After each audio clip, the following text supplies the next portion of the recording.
In this section, we are learned to cylindrical and spherical coordinates.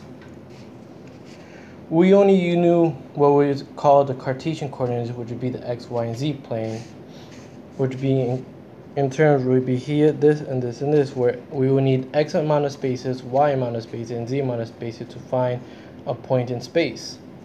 With cylindrical, we're now with r, theta, and z. R would be the radius from the origin to the point in terms of the x and y z plane. Theta would be the angle from x to r, and z would just be some distance in the z plane. In the spherical coordinates, we are also introduced to these two new symbols as rho and phi, where rho is the distance from the origin to the point.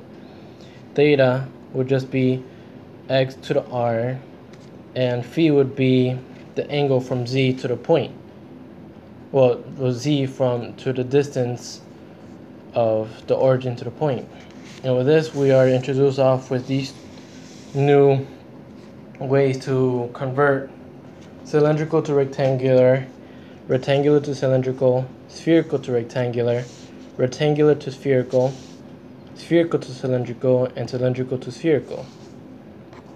Now, with two examples I used off, I said the rectangular coordinates of -4, 2, and 6 to find the cylindrical.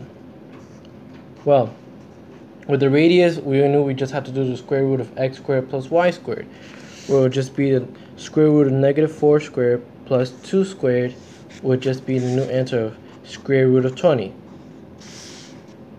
Theta would be the inverse tan of y over x, which would just be -26.57, but since it's in negatives, we just add 180 degrees to it, and it would just come up to 153.4 degrees.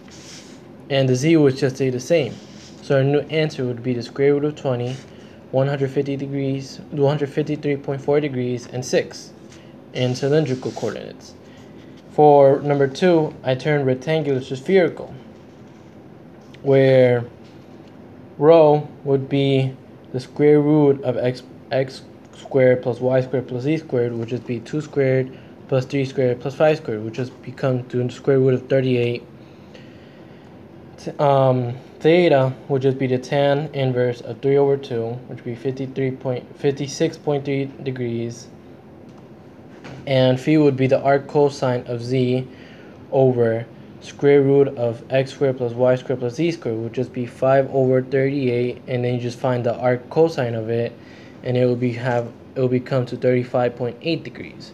So our new coordinate system, our new coordinates for the spherical would be square root of 38, 56.3, and 35.8 degrees.